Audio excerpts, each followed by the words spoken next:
ici vous avez le terrain.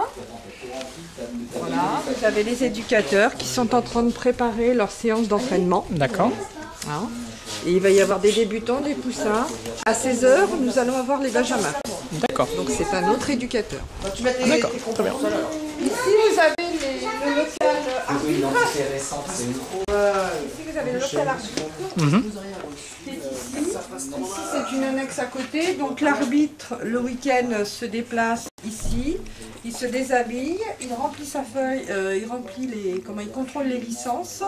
Le dirigeant remplit la feuille de match.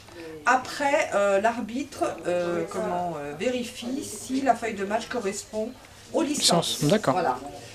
Et ils ont une douche et une toilette. D'accord, très bien. Voilà. Et nous avons d'autres... le samedi, le dimanche. D'autres vestiaires ici sur la gauche. D'accord. En tout, nous avons 4 vestiaires. D'accord. Voilà. Okay. Toutes les équipes qui se déplacent, vous voyez, on a mis pour le week-end, on a mis une affiche. Ici, vous avez pour les débutants, le vestiaire débutant qui est exactement le même que ceux que je vous ai montré. Ils ont la même dimension, ils ont la même... les mêmes équipements. Les mêmes équipements. Ici, pour les poussins, c'est exactement pareil. Ça leur permet aux enfants de se repérer quand ils viennent à l'entraînement et le week-end au match. D'accord. Et là, ici derrière, nous avons un local machine à laver parce que c'est nous qui lavons, qui entretenons les jeunes maillots. D'accord. Hein, on a une personne au club qui est l'intendant défrayé, voilà, d'accord. Un intendant qui est défrayé pour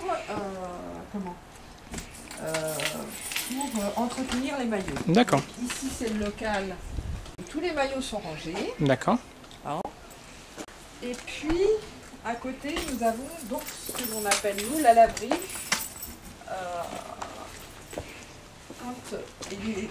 Quand les maillots sont... quand il y a des matchs le week-end, chaque éducateur vient poser son sac de maillots ici. Et la personne vient dans la semaine mettre les maillots à laver, les replie, les range par catégorie. D'accord. Voilà. Okay.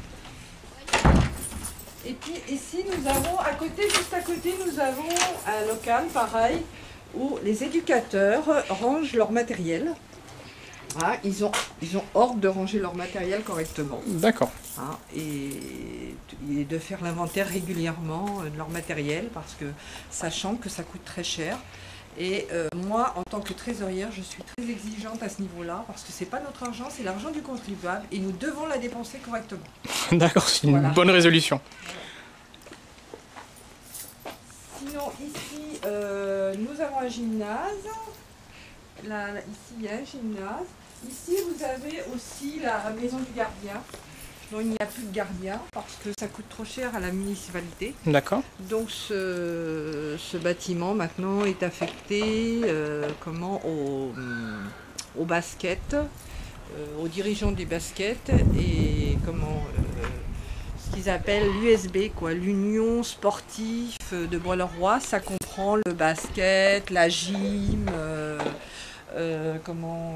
puis d'autres sports. D'autres sports. D'accord, très bien. Donc ils se réunissent là, ils font des réunions dans ce local, dans cette maison. D'accord, parce que c'était une maison à la base. D'accord. Voilà. Bah, écoutez, qu'est-ce que vous voulez que je vous dise de plus? Ici, je ne me rappelle plus combien il y a d'habitants, je voulais vous... 5000, c'est ça? 5000 habitants. D'accord. Il y a 5000 habitants. Les enfants du foot, il y a beaucoup d'enfants de Chartrette, de Samoa. Ce n'est pas que des enfants de Bois-le-Roi. D'accord. Chartrette, Samoa. Là, cette année, nous avons eu des enfants du Mai, c'est un peu plus loin, du côté de Melun. On a des enfants qui viennent d'un peu partout. En sachant que ces enfants-là payent exactement le même prix de la licence que les enfants qui habitent la commune de Bois-le-Roi. D'accord, très bien. Voilà. Merci Madame Louis pour cette visite alors. Je vous en prie. Merci.